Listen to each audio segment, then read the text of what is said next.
पैदा किया गया है, समाज में नफरत पैदा किया है, उसी को कबीर साहब और रविदास जी खत्म करना चाहते थे। वो कहते थे मानो मानो एक समाज की बात किया, कभी नहीं कुछ कहा उन्होंने।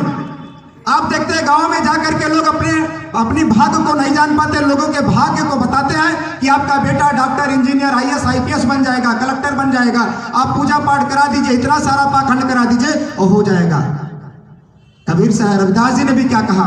कबीर साहब ने कहा माथे तिलक हाथ जय माला और जग ठगने को स्वांग रचाया, और मारन छाड़ कुमारन ढाके साची वीर प्रीत बिन कुछ नहीं पाया।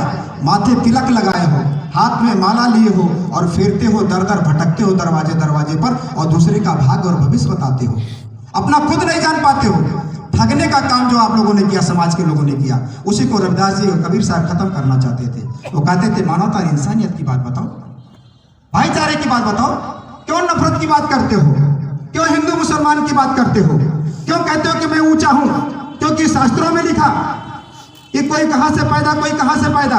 कबीर साहब ने कहा कि अगर आप में इतनी ताकत थी तो आप रास्ता बदल करके आए होते। जिस रास्ते से हर व्यक्ति आ रहा है उसी रास्ते से आप भी आ रहे हो, तो फिर आप ऊंच और आप नीच कैसे हो गए? एक ही बूंद से भया जगत विख्यात, और ऊंच नीच के विधवे बाभने और चमार। यही तो कहा उन्होंने, एक ही बूंद से। जब पूरे संसार की पूरी सृष्टि की रचना करने वाले एक लोग हैं, एक ही भगवान है, चाहे अल्लाह मान लिया, चाहे भगवान, चाहे प्रकृति, चाहे जो भी मान लिया जाए, तो भी ऊंच नीच कहां से आ गई?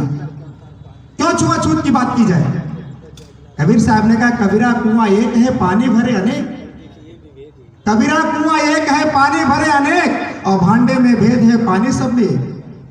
कुआं एक ही है, पानी एक ही है, और सिर्फ भांडे में भेद है। वो चमार का है, वो महार का है, वो गुरमी का, वो ठाकुर का, वो बाबू साहब का, पंडित जी का, मुसलमान जी का है। ये विभेद पैदा किया गया, ये प्रकृति की व्यवस्थाएं हैं, अलग नहीं है, सबको समान रोशनी देती है। अगर दम हो तो बंटवारा कर लो, दम हो किसी में तो बंटवारा कर लो। कबीर साहब यही कहते थे, इंसानियत और मानवता की बात करो, भाईचारे की बात करो। उन्हें मूर्त पूजन का विरोध किया। उन्होंने कहा पाथर पूजे हर मिले तो मैं पूजू पहाड़, और घर की चाकी कोई ना पीछे ताकि पीस पाए संसार। यही कहा उन्होंने। और दुनिया ऐसी बावरी पाथर पूजे जाए और घर की चाकी कोई ना पूजे जिसका पीठ पूछ खाए।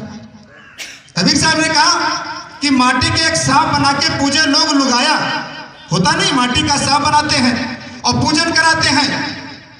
माटी के एक सांप बना के पूजे लोग लुगाया, और जिंदा सांप जब घर में निकले ले लाठी धमकाया। उसी सांप को आप देवी देवता मानते हो, उसी सांप को आप सब कुछ मान करके पूजा करते हो, और जब वही सांप जिंदा निकल जाता है तो आप उसे लाठी लेकर के मारने की बात करते हो। सब कुछ इसी धरती पर है, कहीं कोई नहीं है, ना ही किसी ने कुछ बंटवारा किया, हम लोगों ने बंटवारा कर लिया। लेकिन आज कबीर साहब की वो जो 500 साल 600 साल पहले की जो बात थी, आज वह कहीं ना कहीं प्रासंगिक के रूप में और समसाई के रूप में कहीं ना कहीं दिखाई देता है। अगर दिखाई नहीं देता तो आदरणीय अध्यक्ष जी इस मंच पर हैं, आदरणीय मौलाना साहब इस मंच पर हैं, जज साहब, डॉक्टर साहब इस मंच पर हैं, और संत साहब इस मंच पर हैं। इसलिए कबीर साहब ने कहा था कि संत ना होते जगत में जल जाता संसार। आज संत क्या करते हैं? आज के तो संत बंटवारा करते हैं, और किसी का सर कलम करने के लिए 50-50 लाख रुपया इनाम रखते हैं। आज कैसे संत हैं? और कबीर साहब कैसे संत थे? उन्होंने वो कहते थे कि हर व्यक्ति समान है, कोई ऊंच नीच नहीं है। कबीर साहब ने कहा कबीरा जब मैं पैदा हुआ जग हंसे हम रोए, ऐसे करने कर चलो कि हम हंसे जग रोए। 500 साल 600 साल 2500 वर्ष पहले लोग चले गए, और आज उनके एक एक लाइन के लोग PhD करते हैं। भारत नहीं, दुनिया के कोने कोने में कबीर के एक एक लाइन के लोग PhD करते हैं। और कबीर साहब अगर संत का उन्होंने भेष क्यों लिया? वो भी अपने बीवी बच्चे में, अपने खेत खलिहान में मस्त रहते। संत साहब संत का चोला क्यों लिए? आखिर में समाज को सुधारने के लिए वृक्ष कबहु नहीं फल भके, नदी न संचय नीर, परमारथ के कारण साधु धरा से। ये परमारथ के कारण इन्होंने साधु का वेश लिया, समाज को सुधारने का वेश लिया।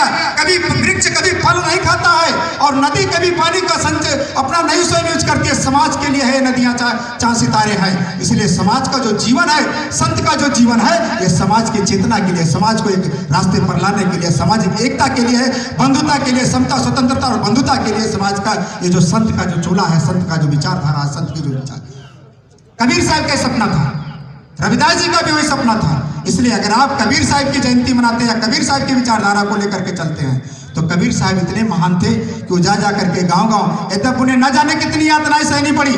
जब कबीर साहब महान हो गए तो हर धर्म के लोगों ने कहा हमारे कबीर थे, कुछ लोगों ने कहा हमारे कबीर थे। जब कबीर महान हो गए और जब कबीर गांव-गांव गली-गली समाज में जाकर के सही बात बताने का काम करते थे तो उन पर न जाने कितनी यातनाएं देने का काम करते थे लोग। कोई कहता था इसे नदी में फेंक दिया जाए, कोई कहता था इसे हाथी से रौ दुआ दिया जाए, कोई कहता था इसकी हत्या करा दी जाए। लेकिन कभी संत कभी निडर, संत तो निर्भीक और निडर होता है ना, उसे कहां डर है, उसे किस बात का डर है। आया है जो जाएगा और राजा रंग फकीर, सबको जाना है।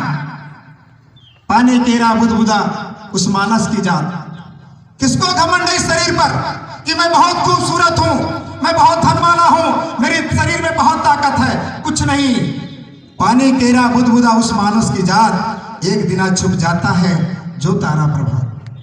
ये जो सूरज है, जो पानी की बूंद है केरे के पत्थर पे गिरती है, रुकता है और तुरंत फूट करके तुरंत नष्ट हो जाता है।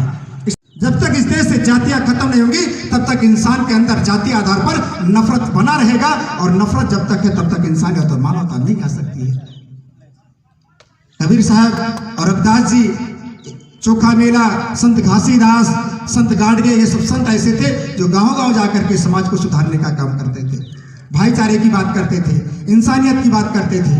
और वो कहते थे कि आप विद्या ग्रहण करो, शिक्षा ग्रहण करो, समाज में अच्छी बात करो, तब जाकर के समाज सुधरेगा। और तब समाज की एकता, जिस समाज में जहां समाज मजबूत होगा, समाज की एकता के लिए, क्योंकि व्यक्ति समाज का एक अंग होता है और समाज का निर्माण करना, अच्छे समाज का निर्माण करना है तो हर एक व्यक्ति को एक समान मानना पड़ेगा।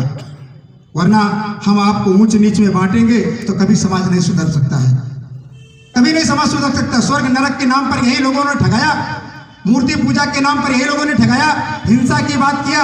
कबीर साहब ने कहा कि बकरी पाती खाते हैं ताकि खींची खाल, और जो नर बकरी खाती है ताकि कौन हुआ।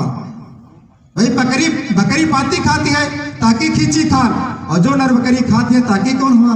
यही धर्म और मजाक के साथ जोड़ करके हिंसात्मक काम किया जाता है। धर्म के आधार पर बलि प्रथाएं चली गई, धर्म के आधार पर हिंसात्मक काम किया। कबीर साहब ने कहा कि वो भी किसी का बेटा है, बकरी हो चाहे इंसान हो, कोई भी हो, क्यों उसकी बलि चढ़ाई जाती है। हिंसा को रोकना चाहते थे कबीर साहब। मानवता मूर्त पूजक में लोग विरोध करते हैं, मूर्त पूजा का उन्होंने विरोध किया। उन्होंने कहा कि सब पढ़ो लिखो, आगे बढ़ो, इंसानियत और मानवता की बात करो, भाईचारे की बात करो।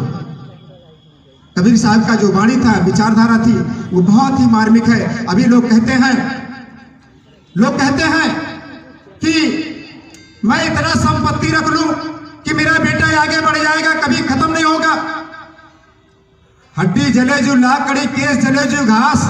कबीर साहब ने कहा है, हड्डी जले जो लाकड़ी, केस जले जो घास, और कंचन जैसी काया जल गई आओ ना कोई पास। ये जो आपका काया है, जो पवित्र मन है, जो शरीर है, इसके अंदर जो मन है, मन चंगा तो कठौती में गंगा। मन ही सुख है, मन ही धूप, मन ही से हो सांस रूप। मन की निर्बलता को बनाओ।